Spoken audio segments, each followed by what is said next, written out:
Hello everyone and welcome back to my class. And I suppose many of you already have listened to my lecture. And this summer 2021 we are going to cover this very lovely topic of American church history. Last semester, I have offered a lesson on general church history, the early church history, and this one is American church history. So we'll have 10 weeks of discussing the subject of American church history. And before we go into any further discussion of actual contents of American church history, I suppose there are some new students who are new to my class. So for the sake of being informative, I'll try to introduce myself, your instructor for 10 weeks of study together. So my name is Hwang, and in Chinese, since we have quite a few Chinese speaking students,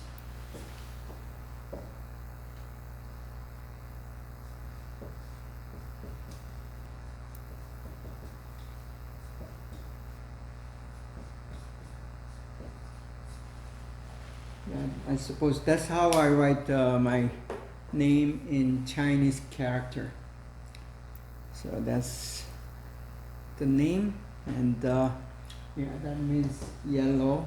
I think that's the last name originated from China.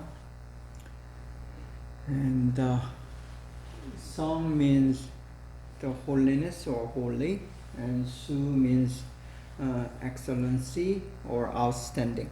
So that's the name given my grandfather, who was an elder in a Christian church.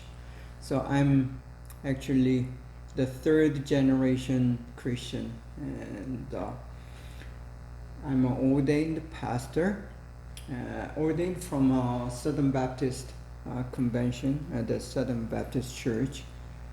And I could consider myself as my cultural identity as 1.5 generation intercultural, meaning, I went to Africa when I was a teenager, and then studied junior high school there, and then came back to Korea again. So during those years of my teen age, I was able to contact with different culture. So that's kind of 1.5 generation, right? And then I'm working as a hospice chaplain. The hospice is a program that designed for the patient who has 6 months or less to live. So that's what I do also. And I consider myself as a diaspora, biblical Christian diaspora, because like I said, I lived in Africa for a few years, and then came back to Korea, or went back to Korea, and did my college, university, and some of my masters there, and then worked about 8-10 years with the InterVarsity Christian Fellowship, which is a campus ministry. That's global, international organization, if you are familiar with it. And then I came to America to study further in seminaries. I've done some seminary works. So let me introduce my education. Graduated from the Yonsei University in Seoul, one of the best schools, the college and university in Korea. And then did my master's degree, Master in Arts, in missiology. I studied the study of the mission. And it's the Asian Center for Theological Studies, and which had offered like a combined joint degree with a Fuller Theological Seminary in Pasadena, right up north here. And then I came to U.S. in 1993 to study at the Fuller Theological Seminary. Started as Master in Divinity, then transferred to Golden Gate Theological Seminary, which is a Southern Baptist seminary. Got the degree on Master in Divinity. Then also continued my study with the Fuller, doing some PhD courses there under Dr. Clinton. If you have read some of the Christian leadership books, he's one of the best-known authority on the Christian leadership. And I almost finished, except the dissertation. And then went to William Carey International University later on to do my PhD degree, completed my PhD degree in there. And my focus of the study there was international development, which actually is a study of mission. And my dissertation was about diaspora, biblical diaspora, studying the narratives. So that's basically my the education, which comes up to my spirituality. The spirituality is different from A Christian to B Christian. I mean, we are not same. We are not like same exact product. No one is same. Our fingerprints are all different. There's no same fingerprints. Our DNA is different. Some million and billions of different DNAs. Same for the spirituality. Even if you're a Christian, I mean, none of us are the same, have the same spirituality. But these are some of them you can, relate with. I'm a born-again Christian, having received Jesus Christ in a very personal way, and have experience of, the Holy Spirit coming, and so that's some signs of a born-again believers. So I'm sure I myself is a born-again Christian with the assurance of that eternal salvation.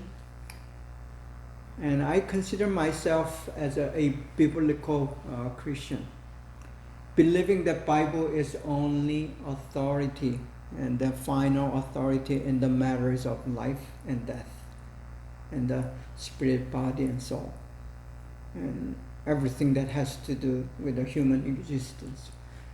So that's a definition of my biblical Christian. So according to that, I'm certainly a biblical Christian, believing in the full authority of the biblical text, which also, again, is called evangelicals. Evangelicals are the believers who finds their foundation in the Bible and Bible only, nothing else.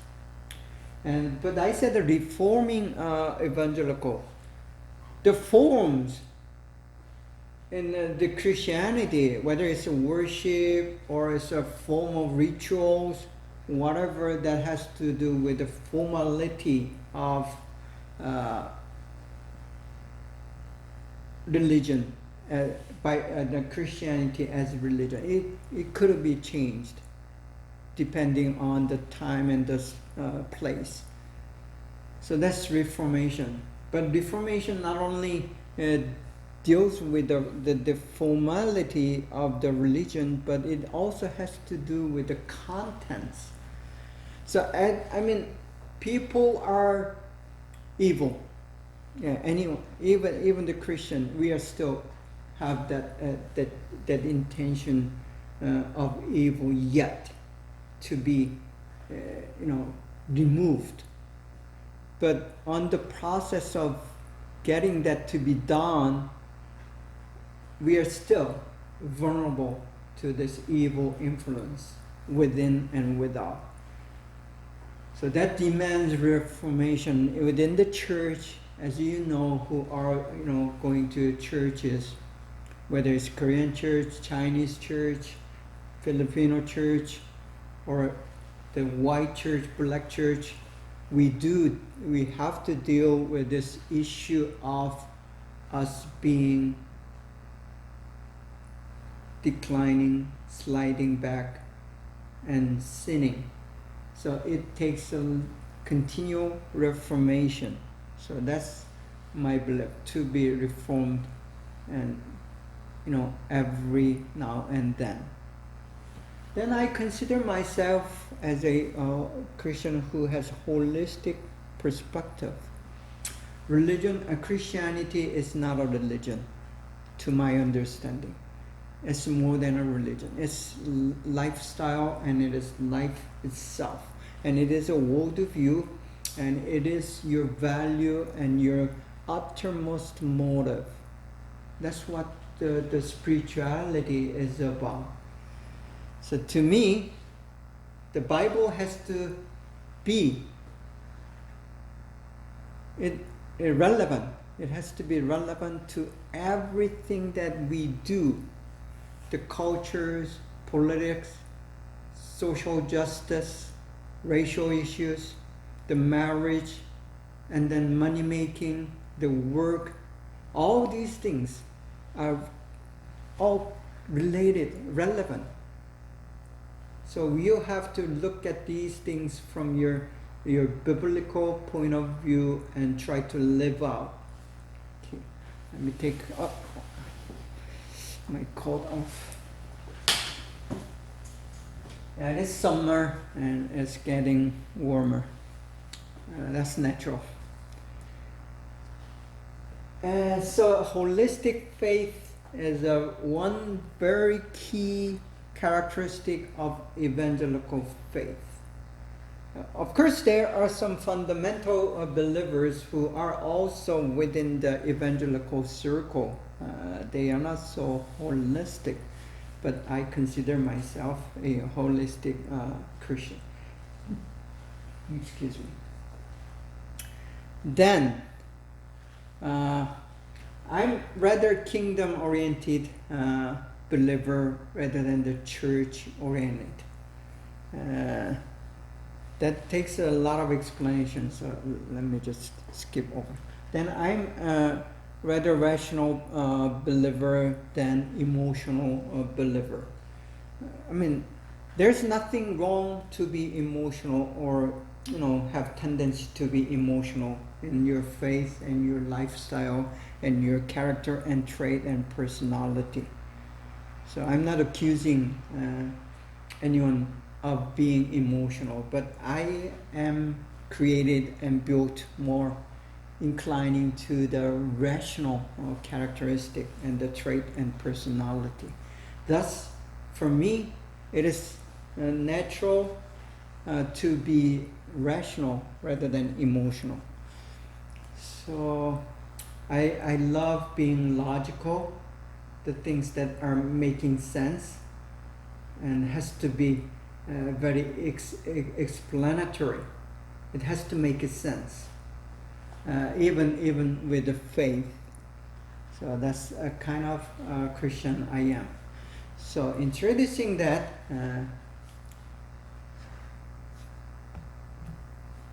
will begin with the syllabus of this American church history, summer 2021. Okay, let us begin the very first week of this class. Objectives. This is just general objectives of this particular lesson. First, to have overall timeline, like a people and events in American church history. Yeah, we are dealing with American church history. So I want you to have just overall perspective, the timeline and what happened later and how they are related chronically. So that is very, that's fundamental to doing any kind of history, people and events in the sequence, which comes earlier and which comes later. So you should be able to have that, understanding. And then to understand the implications. That's basic reason for doing history. So we like to, investigate and elaborate on the implications of the people and events that had happened with the American church.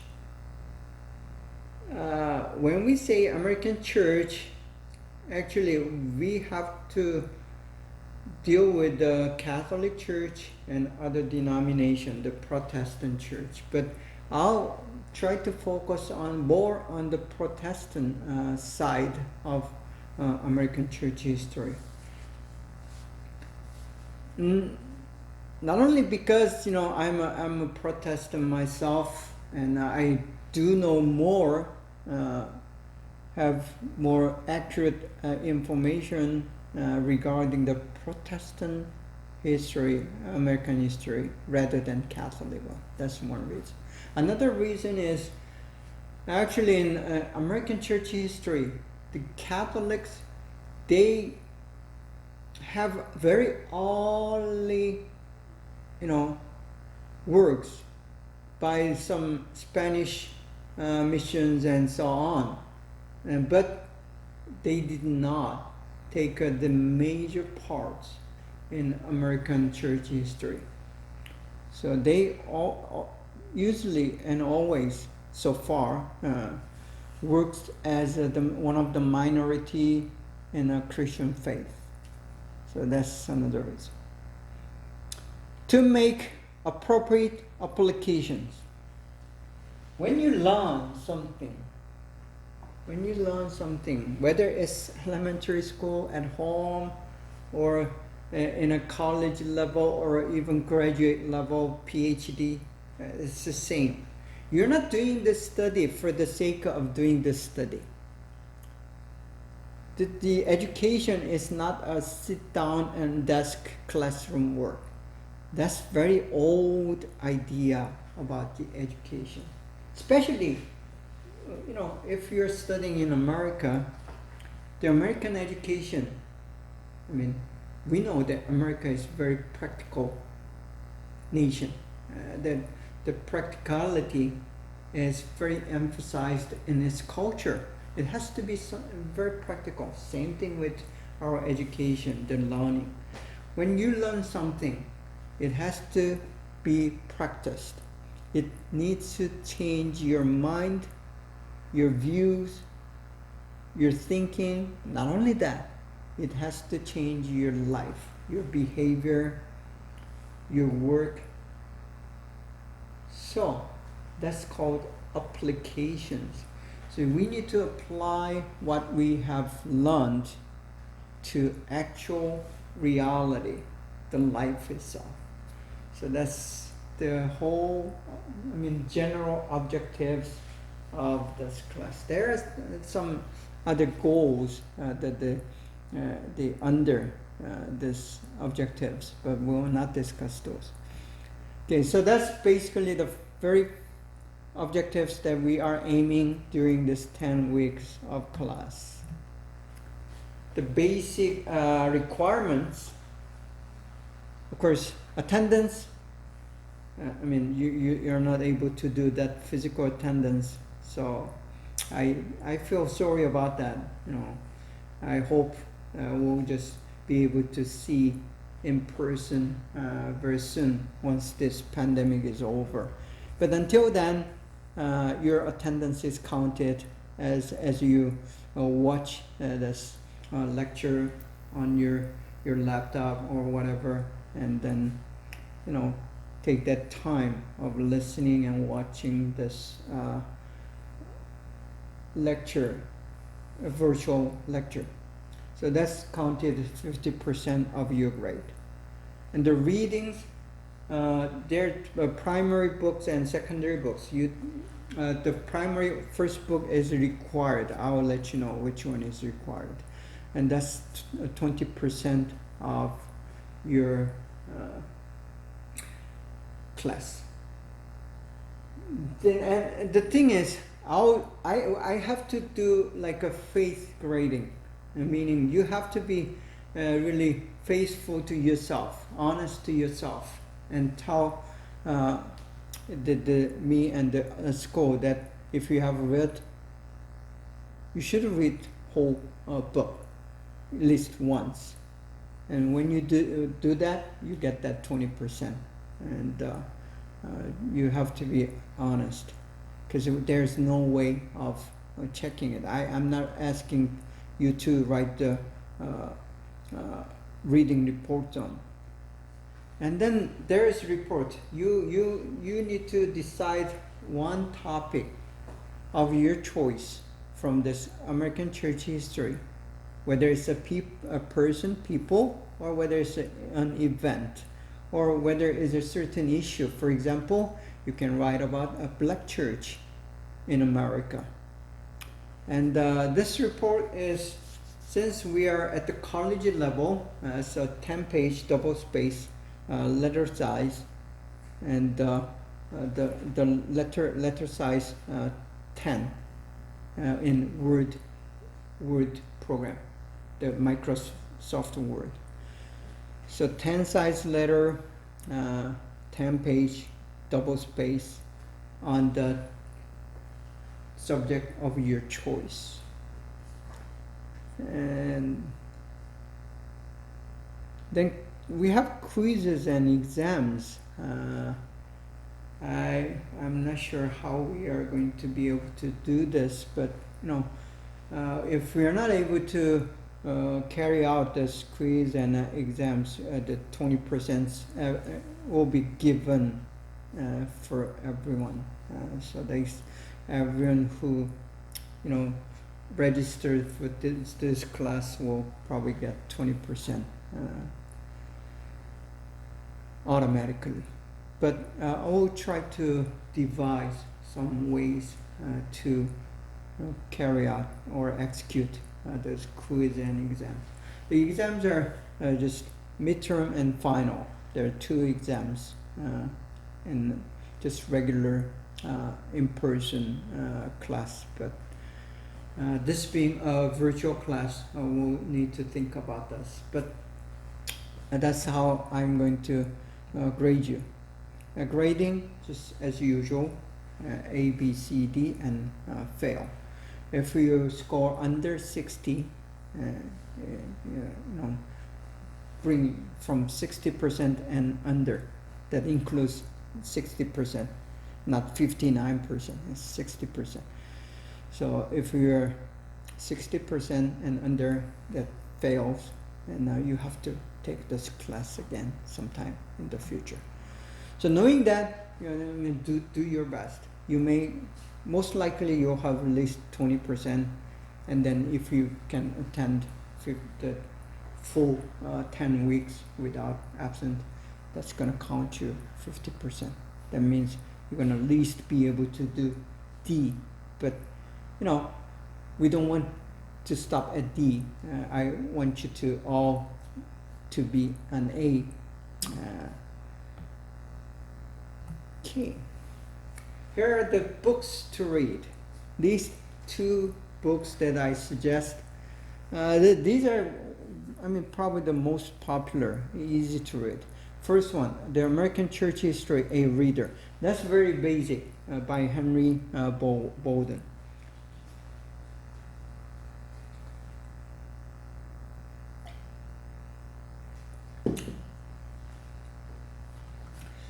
So there are paperbacks, either you go Amazon or Google it, and then you can just buy it cheap, under $10.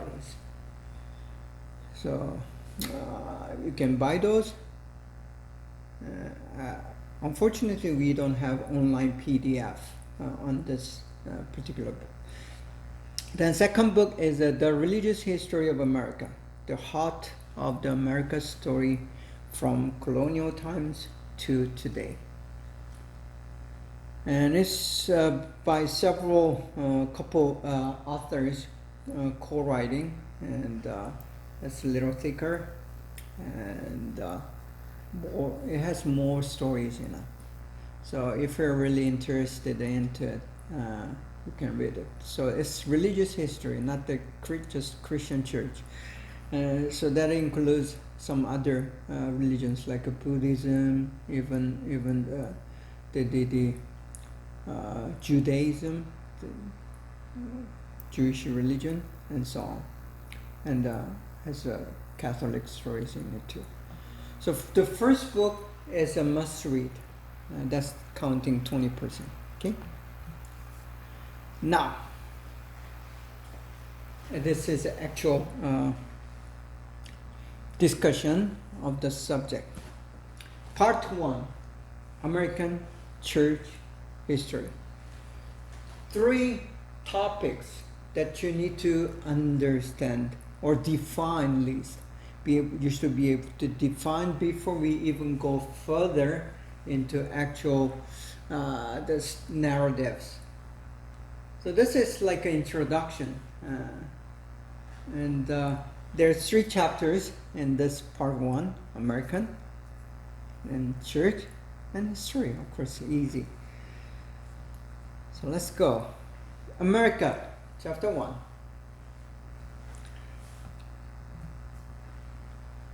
How are you going to define America or American? America probably easier to define, because the America that we are talking about is not a North and South America. I mean, generally speaking, that's what it is. So when we talk about America, there are 2 different the definitions, the term-wise. First, North and South America included, that's whole America. Canada, USA, Mexico, then all these middle Central American countries, and then the South America, down to the end of Chile and Argentina. So that's whole America. But in this class, when we say America, it's USA, United States of America. We know that the name America came from Amerigo Vespucci, who supposedly found the land of America. I mean, there are some different discussions on that, but it's either Amerigo Vespucci or Columbus. Who cares? So that name came from that person. But when we talk about the American church history, it's church history of USA, United States of America, before it actually became United States of America.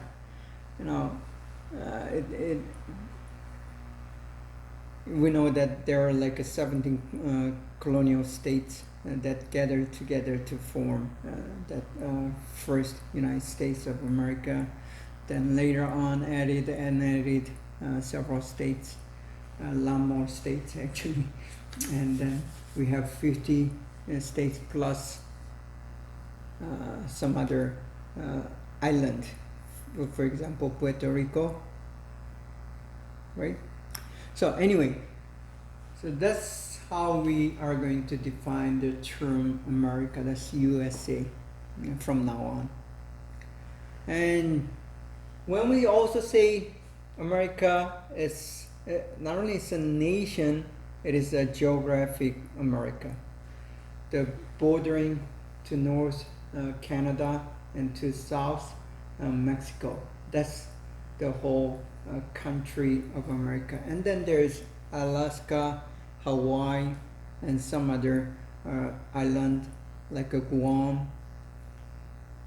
So that's a very vast land, and that's geographic America. So no, we don't want to exclude Hawaii, Alaska, or some of other territory of United States of America.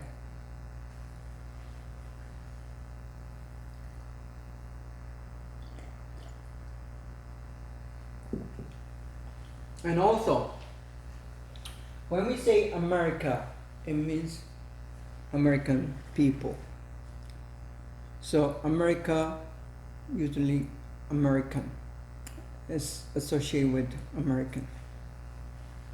Now, when we say in the United States of America, when we say American, what does that mean? This is very complex thing. I mean, it has something to do with the church history, but not that close. But still, we need to discuss that.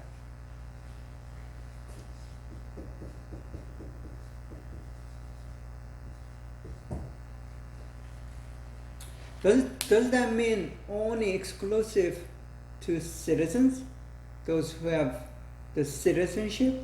Either you have to be born here, or you have to be naturalized. That's the word that they use, technical use. You need to be naturalized to be an American citizen by going through all that paper process and doing the declaration, whatever. Or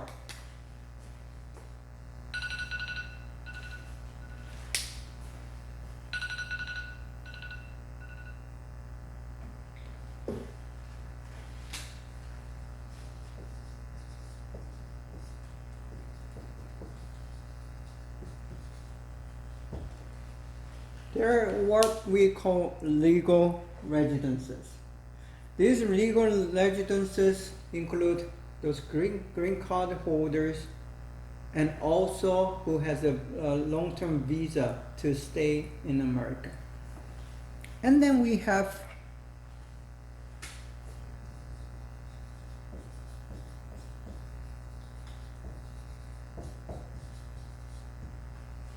undocumented people who either has their visa expired and they still stay in America, or some of them came through the border, south or north, and just came in secret without visa, without having to have that proper documentation.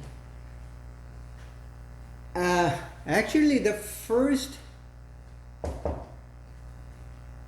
settlers that we are going to discuss soon, those who came from with the Mayflower ship, the Puritans, they were undocumented. They didn't have the documents to enter this country. That's a kind of irony. And so they are the first American. But are they really a first American? That's another question. And yeah, let's take a short break, and I'll come back to discuss that issue.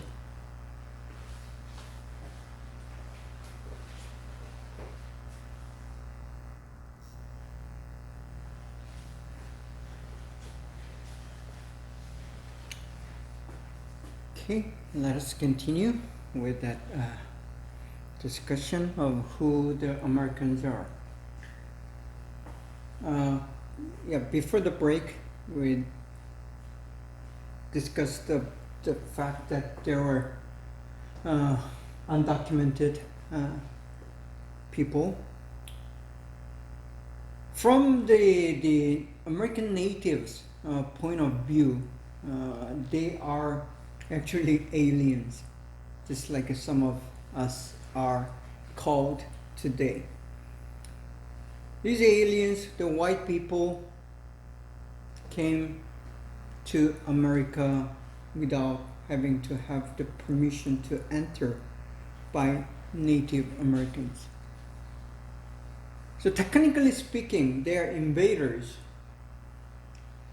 Even though their motive was to come to America to have freedom of worship, still they're, from subjective point of view, as a third person, it's not exactly what the history trying to portray. So that's kind of, it concerns me. The American people, there were many Native Americans already living on this land for thousand years.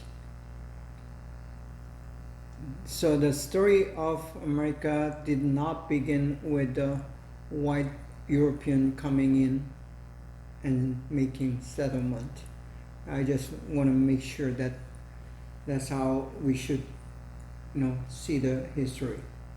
We have to be very subjective about, the objective about doing the history.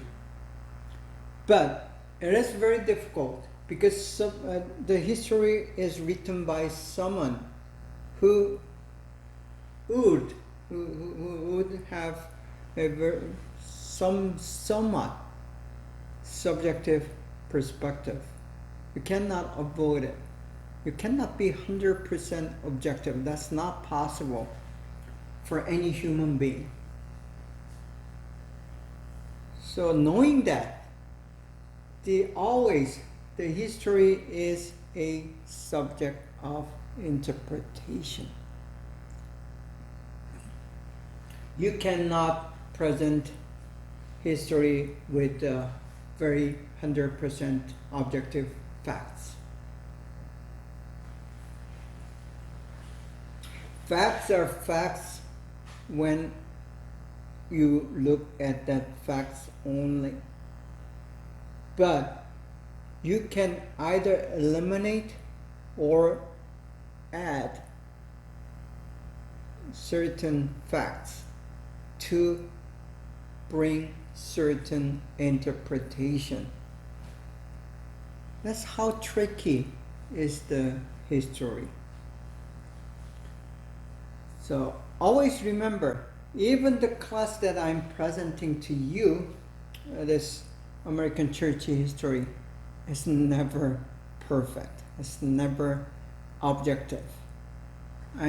I'll try my best to just deliver the information that I got from the books and then some other resources.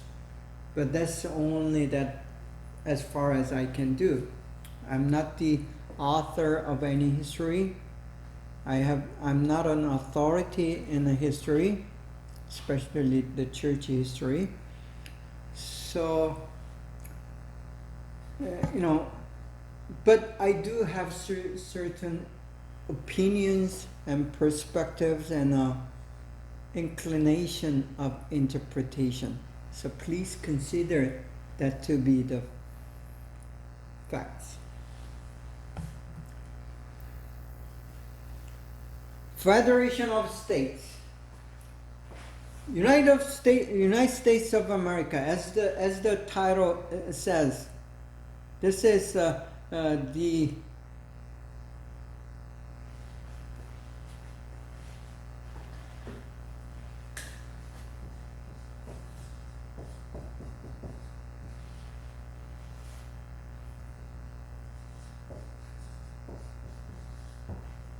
nation and state, very similar in terms that state has, the state of California, it has its own the constitution, but it is subjected under the federal constitution. That's the difference.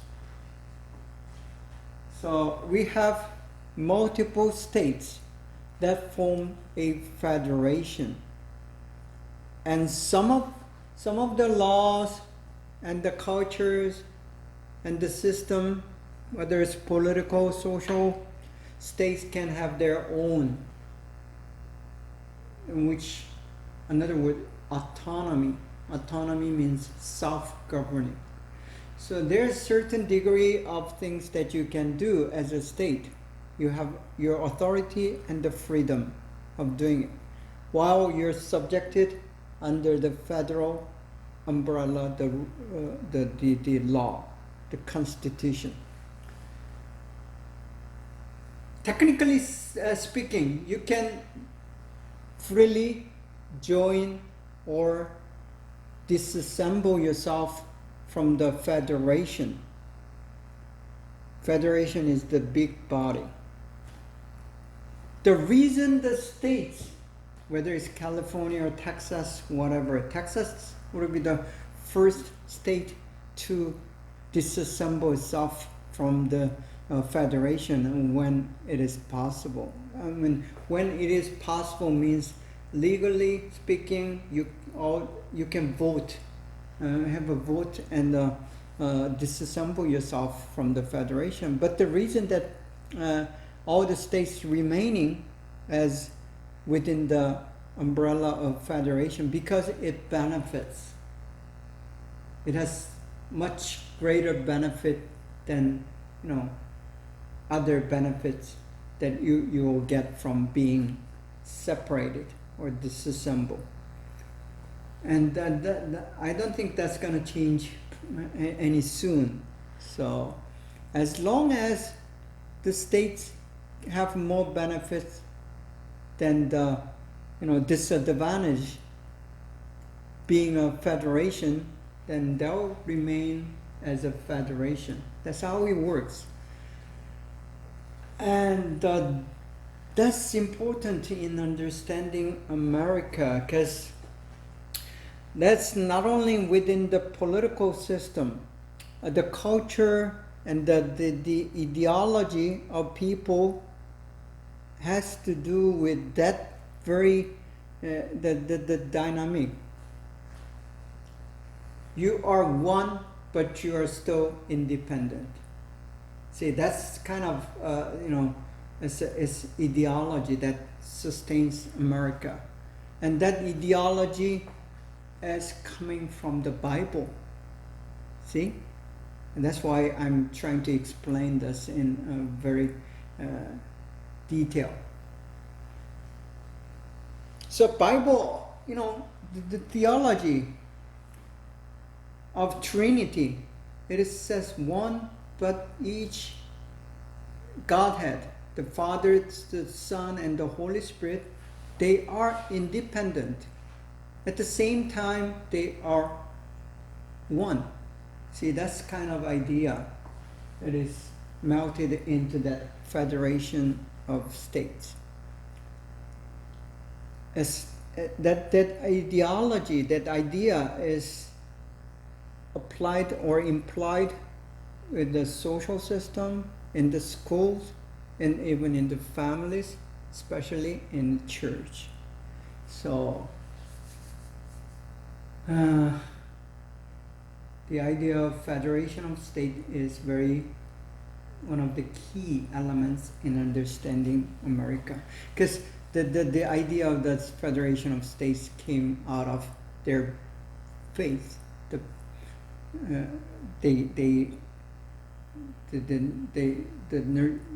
They nurtured from their faith. And then Americanism.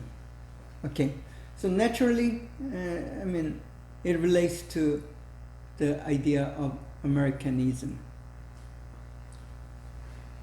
Americanism is also, you can say, American spirit. So what is American spirit?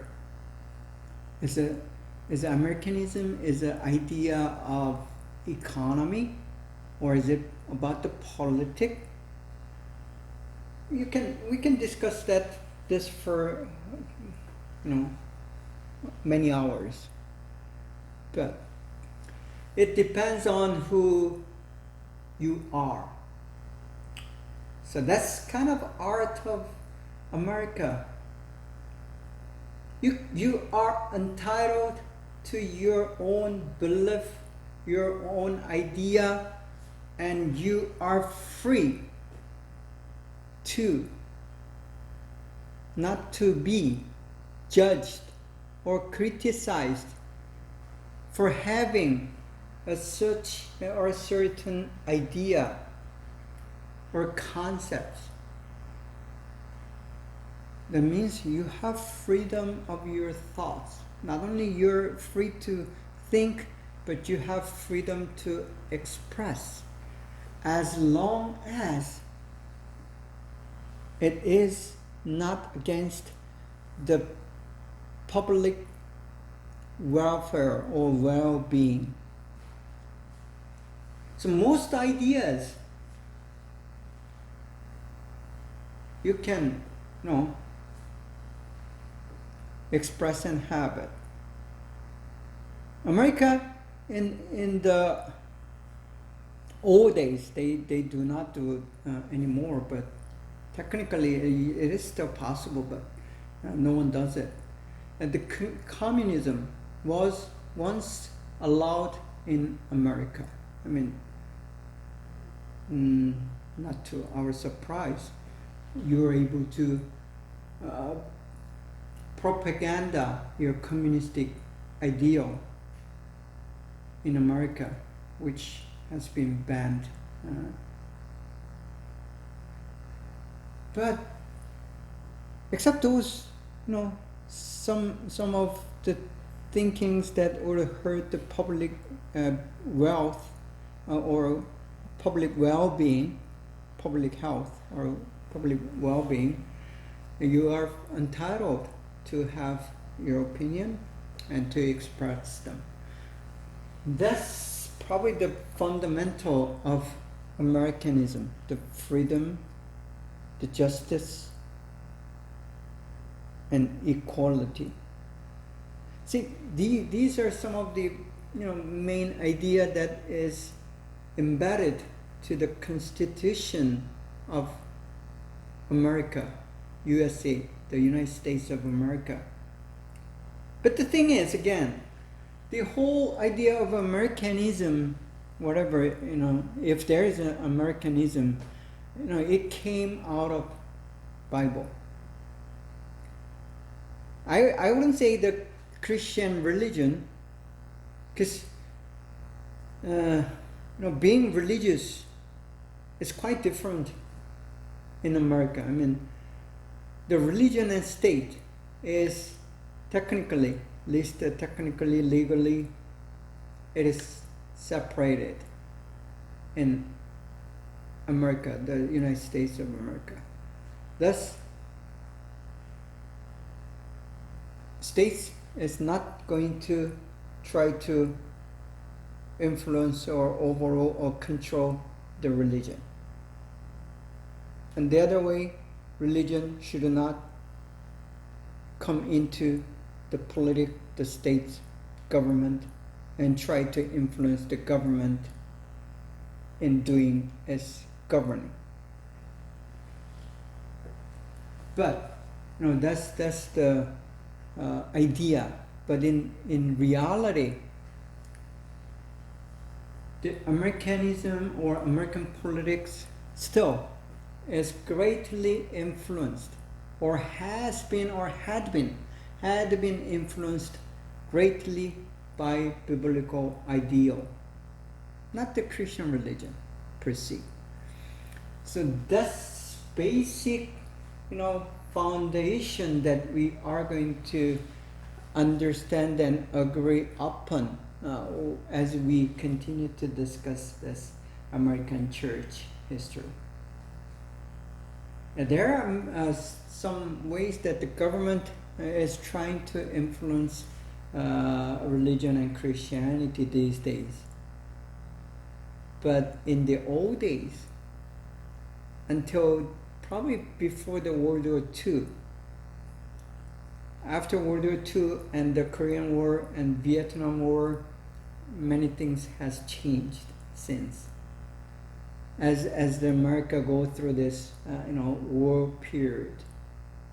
But before that, before Second World War II, 1945, the things in America, the church had great influence. Even though it's not a direct influence, it had great influence in governing of America, because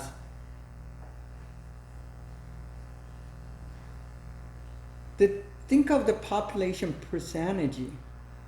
60 or 70% of American population at the time, prior to World War II, were so-called Christians, and majority of them were Protestants.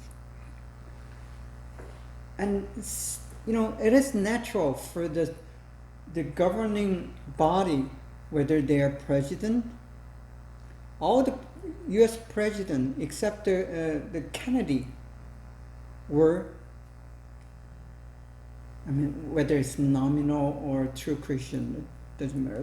They were Protestant presidents. Obama was, in recent years, Obama, Trump, both are so-called Christians. Whether they are good Christian or bad Christian, still, they call themselves, identify themselves as Christian. So, we can safely assume at least 50% or more of people governing America, they were believers, the Protestant Christians. Because of that, it is impossible for them to distinguish their job and their faith. The work as a public servant, many of them openly confessed and even proclaimed they are trying to impose their faith, their Christian faith, to the governing of this country. So when we are talking about Americanism, if there is such a thing as Americanism, it's the root, the foundation is very biblical, and it is Christian. And the American culture today, in the year 2021, it is very difficult to identify or summarize the American culture in one sentence. That's not possible. But like I said, before the World War II, 1945, until then, even to 60s, early 60s, there is such a thing as American culture, very common, even though there is still pretty diverse from our perspective, as my perspective actually, as a nation or Korean. Our culture, whether it's China, Korea, Japan, we know that our cultural identity is more uniform. There's no room for diversity. It still is, even though it's much more diverse than 30, 40 years ago. Still, compared to the American culture today, it's not that diverse. And the thing is, there is still, before World War II, you can say there was American culture. And that American culture that we call is basically Christian. They were Christian, Protestant, more like.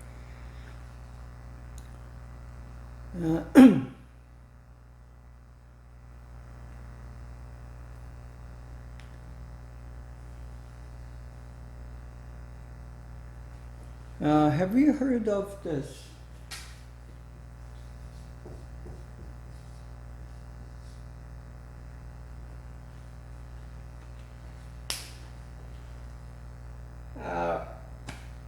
I'm not sure if this is still valid in America, but that's the way we see the 4 years of Trump presidency, and then what had happened in the January in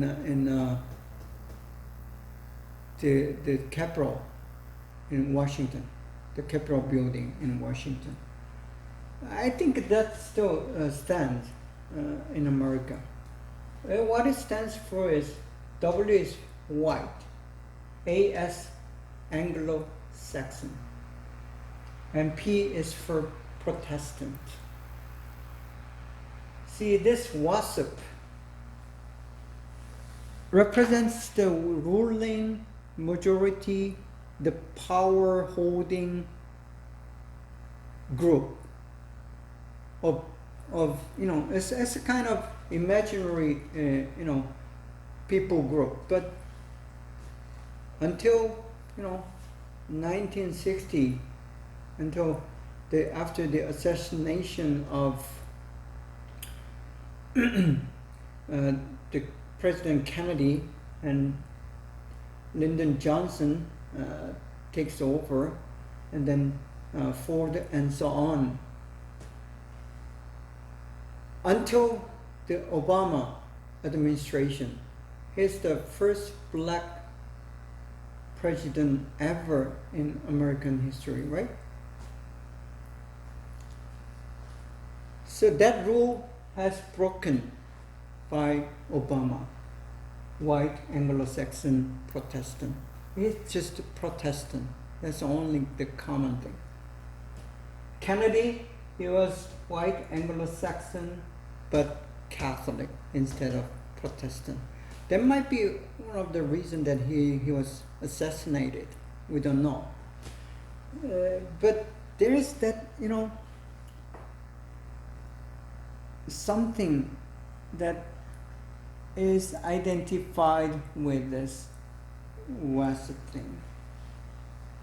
So as we try to understand the American church history, these elements that does not seem to be directly related to Christian religion or Christianity or the church actually has very close interaction or connection or relevancy to Christianity. So if we are to understand the American culture as someone who came from Asia or Latin America, wherever else you are from, especially when you came from Asia, just like myself or many of our students, the Chinese students, there's very big gap, not only cultural, but ideology-wise.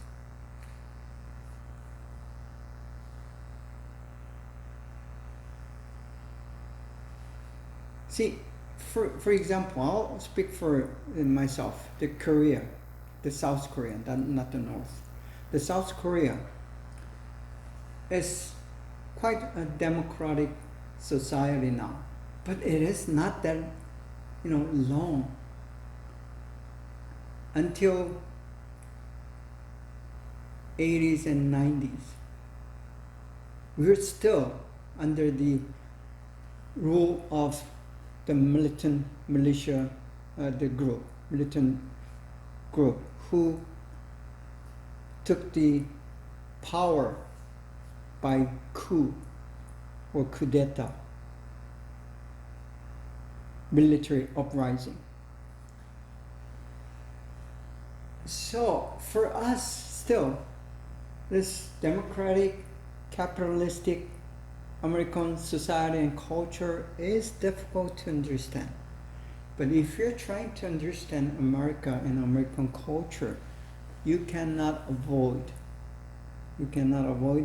to see into the American church, because very foundation still, the very foundation of America or Americanism or American politics and culture, it has to do with the church faith, and especially the Protestant Christianity. So that is the very significance and importance of this class. Even though you are not a Christian yourself, you still, this class offers some great advantage to you as a student.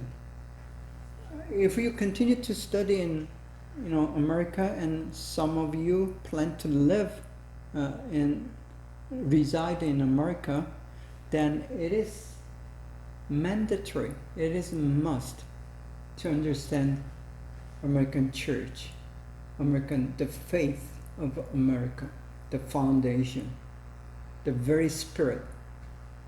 Without knowing that, you are going to be always a foreigner or alien. So we don't want to be alien if we are living in America. We want to be a part of it, at least part of it, integrated. So the education that we are offering to you, especially those who came from somewhere else other than born or raised in America, is that you will integrate yourself to American culture and the nation of America. So that's one of the fundamental idea of this school, offering all this curriculum for you guys. Some of you may ask yourself, I'm not a Christian, and why do I need to study the church history, early church history, or world church history, and American church history? I'm not a Christian. I don't go to church, but still, even though you're not a believer Christian, this is important to understand America. So, understanding America. America is global America. Just like China is trying to become a global China. No one nowadays denies that. The President Xi, he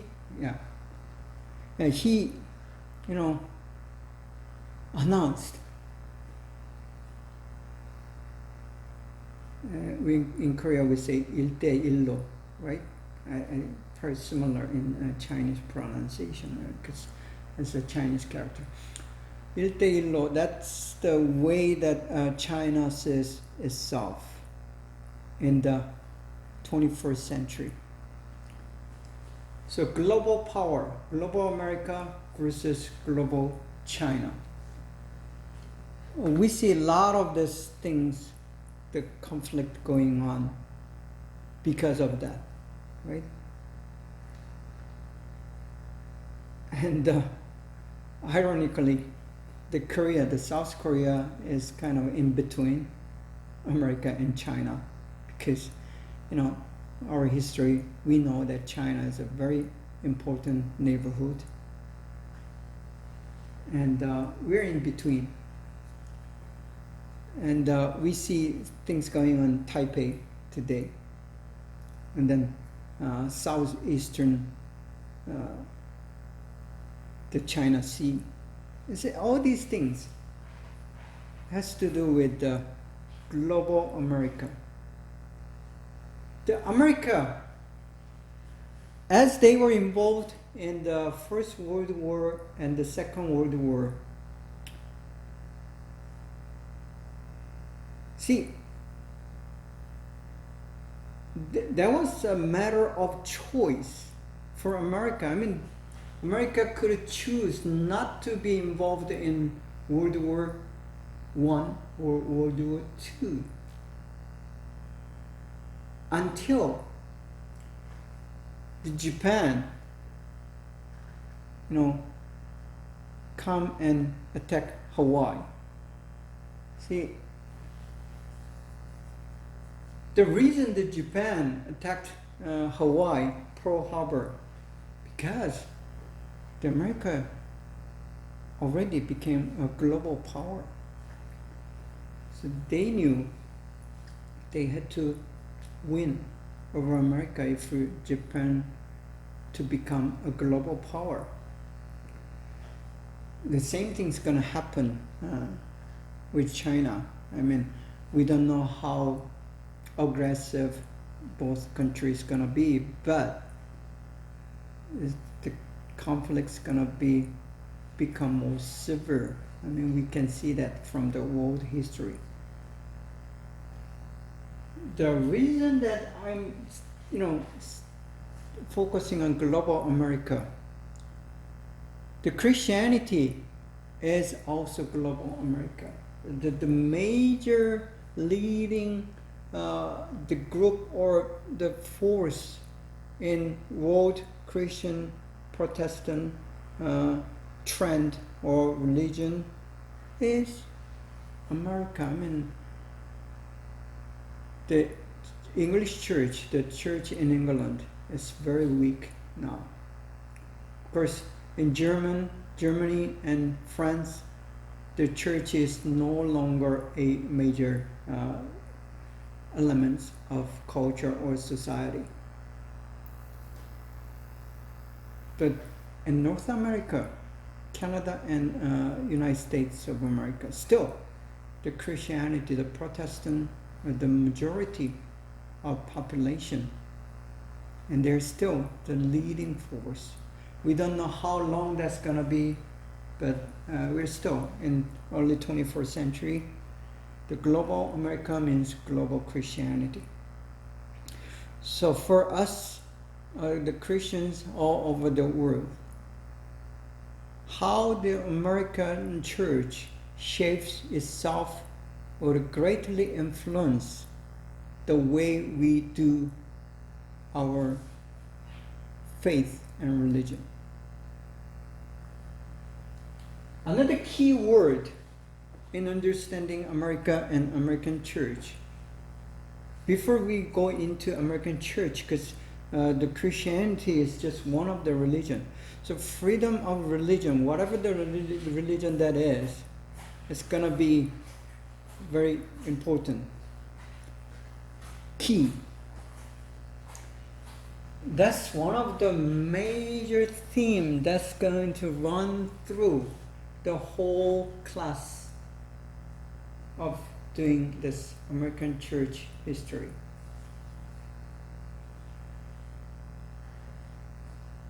Freedom of religion or freedom of worship.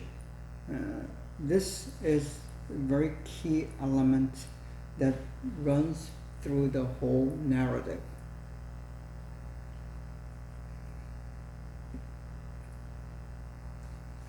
That means us as Christians, we have no right to accuse or persecute another religion. See, I'm making myself very clear about this. As a believer, I have no right or power to discriminate against other religion. As much as I have my freedom to worship, they have their freedom to worship. Whether it's right or wrong, that's going to be my perspective, my decision, and I can say that, but I have no right to, discriminate or persecute or disregard their presence or their faith. See, that's how, is that biblical? Yes, it is biblical. Because it is biblical, I'll do my best to protect the freedom of worship for other faith as well, as much as I try to protect my faith. So whether you're Muslim, Buddhist, or whatever else you believe, I can try to, help you to rethink about your religion, but that does not mean that, I'll have right to discriminate or put down your faith or religion. But some fundamental Christians do believe they have that right, and I don't think that is biblical. So I want you to think about this theme, the freedom of religion, until the next class. And that's going to be one major theme again throughout this class. Well, it was nice to meet you guys for this first week of our course on American church history. And I would just love to see you guys next week for another discussion of this subject. And until then, I'll probably say goodbye because time's up, and have a wonderful week, and I'll come back and see you. Take care. God bless.